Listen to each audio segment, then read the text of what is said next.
Assalamualaikum warahmatullahi wabarakatuh. Perkenalkan, nama saya Octavian Bintang Firdaus dengan NIM 202405100025. Saya merupakan mahasiswa hubungan internasional semester 2 di Universitas Muhammadiyah Yogyakarta. Bertepatan dalam video ini, saya akan menjawab 5 dari 6 pertanyaan ujian kompetensi 3 pada mata kuliah AIKA 2. Insya Allah, penjelasan ini akan mengacu pada sumber-sumber terpercaya, termasuk pandangan Majelis Tarjih dan Tajdid Muhammadiyah. Dengan mengucap basmalah, Bismillahirrahmanirrahim, mari kita mulai. Pembahasan pertama di video ini akan menjelaskan keterkaitan antara rukun dan syarat pernikahan, serta apa sebetulnya implementasi kedua hal tersebut dalam Islam.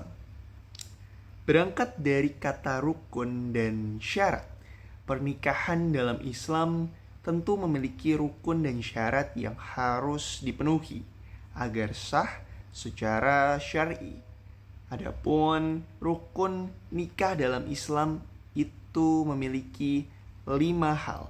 Yang pertama adalah calon suami, yang kedua adalah calon istri, yang ketiga adalah wali bagi pihak perempuan, dan yang keempat adalah 2 orang saksi, serta yang kelima adalah ijab dan qabul. Sementara itu, syarat nikah adalah hal-hal yang harus dipenuhi agar rukun tersebut sah dan tidak cacat. Contohnya seperti kedua mempelai harus beragama Islam, wali harus memenuhi syarat sebagai wali nasab atau wali hakim. Saksi harus 2 orang laki-laki yang mampu bersikap adil dan beragama Islam, serta tidak adanya hal-hal yang menghalangi pernikahan, salah satunya seperti perbedaan mahram atau sedang dalam masa iddah. Setelah menjelaskan keterkaitan antara rukun dan syarat pada pernikahan di dalam Islam, pembahasan kedua akan beralih kepada bagaimana pandangan Muhammadiyah terhadap hukum nikah siri. Nah, menurut Majelis Tarjih dan Tajdid Muhammadiyah, nikah siri merupakan pernikahan yang hanya memenuhi syarat dan rukun, tetapi tidak dicatatkan secara resmi di kantor urusan agama. Hukumnya sah, tetapi tidak maslahat. Muhammadiyah memandang bahwa pencatatan nikah merupakan bagian dari prinsip. Prinsip ini dinamakan Sadd az-Zari'ah, yaitu prinsip yang mencegah kerusakan. Pernikahan yang tidak dicatatkan tentu rawan menimbulkan sengketa, seperti masalah hak waris, status anak, dan tanggung jawab suami. Oleh karena itu, Muhammadiyah menganjurkan agar setiap pernikahan dicatatkan secara resmi demi kepastian hukum dan kemaslahatan keluarga. Setelah menjelaskan bagaimana pandangan Muhammadiyah terhadap hukum nikah siri, pembahasan ketiga akan menjelaskan terkait jenis-jenis talak dan perbedaan di antara mereka pada pernikahan. Dalam fikih, talak dibagi menjadi beberapa jenis. Yang pertama ada talak raj'i, yakni talak 1 atau 2 di mana suami masih boleh rujuk selama masa iddah tanpa akad baru. Lalu yang kedua ada pula talak ba'in, yakni talak ba'in juga terbagi menjadi 2. Yang pertama adalah ba'in sugro, di mana talak yang tidak bisa dirujuk kecuali dengan akad dan mahar baru, misalnya talak dengan khulu.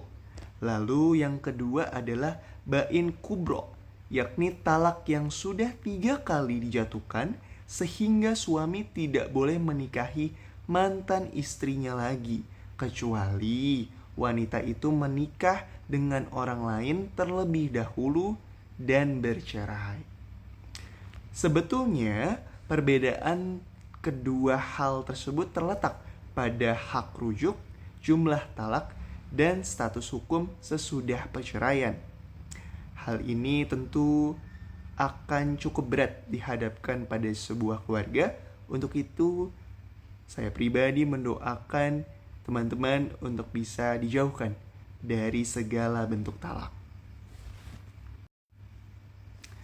Setelah menjelaskan seperti apa jenis-jenis talak dan bagaimana konsekuensi masing-masing dari talak tersebut, pembahasan keempat akan menjelaskan terkait definisi dan perbedaan antara talak, khulu, dan fasak. Pertama, kita akan berangkat dari talak. Talak merupakan perceraian yang dilakukan oleh suami secara sepihak. Hukum asalnya mubah, tapi dibenci Allah jika dilakukan tanpa alasan syar'i. Lalu yang kedua ada khulu, yakni perceraian atas permintaan istri dengan memberikan kompensasi, bisa berupa uang atau harta, kepada suami. Ini termasuk talak ba'in sugro yang sebelumnya dijelaskan. Lalu yang ketiga ada fasak, yakni pembatalan pernikahan oleh pengadilan atau lembaga keagamaan karena ada sebab tertentu seperti cacat, kekerasan, dan ketidaksanggupan atas konteks penafkahan keluarga tersebut. Adapun perbedaan utama dari ketiga hal yang tadi saya sebutkan. Yang pertama, talak itu pasti dari pihak suami. Lalu yang kedua, khulu bisa dipastikan atas permintaan istri dengan ganti rugi. Nah, yang terakhir, fasak adalah kepastian putusan lembaga hukum atau hakim, bukan keinginan sepihak dari kedua calon keluarga tersebut. Setelah tadi membahas bagaimana perbedaan di antara talak, khulu, dan juga fasak, kita akan beralih ke pembahasan terakhir, teman-teman. Pembahasan terakhir ini akan menjelaskan bagaimana jenis-jenis iddah dan hukum-hukum yang berkaitan dengan masing-masing jenisnya, serta bagaimana pandangan Muhammadiyah berkaitan dengan hal tersebut. Kita berangkat dari definisi iddah lebih dulu, teman-teman. Iddah adalah masa tunggu bagi wanita setelah perceraian atau ditinggal mati oleh suaminya. Untuk apa sebetulnya? Untuk memastikan tidak ada kehamilan dan menjaga kehormatan mereka, teman-teman. Adapun jenis-jenis iddah terbagi menjadi 3. Yang pertama, iddah karena cerai atau talak. Bagi wanita yang masih haid itu selama 3 kali suci atau bisa disebut kuru. Nah, untuk bagi yang tidak haid itu selama 3 bulan. Yang kedua, iddah karena ditinggal wafat suami. Itu selama 4 bulan 10 hari. Dan yang ketiga, iddah karena hamil. Ini bisa sampai melahirkan baik karena cerai atau suaminya wafat. Bagaimana keterkaitannya dengan hukum Islam, teman-teman? Yang pertama, wanita tidak boleh menikah selama masa iddah. Lalu yang kedua, suami boleh rujuk jika talaknya masih raj'i dan masih dalam masa iddah. Yang ketiga, wanita dalam masa iddah wafat harus menjaga masa berkabungnya dan tidak berhias berlebihan. Kenapa demikian? Ini diharapkan untuk menjaga dirinya dari timbulan fitnah, teman-teman. Yang terakhir sebagai tambahan, sebetulnya bagaimana pandangan Muhammadiyah terkait talak di luar persidangan, teman-teman. Nah, Muhammadiyah berpendapat bahwa talak di luar persidangan pengadilan tidak mempunyai hukum resmi tentunya. Meskipun sah secara agama, bila memenuhi rukun dan syarat, namun sesuai peraturan negara dan prinsip maslahah, perceraian harus dilakukan melalui sidang pengadilan agama, teman-teman. agar tercatat dan ada kepastian hukum. Ini penting untuk melindungi hak-hak perempuan dan anak serta mencegah kesewenang-wenangan dalam perceraian.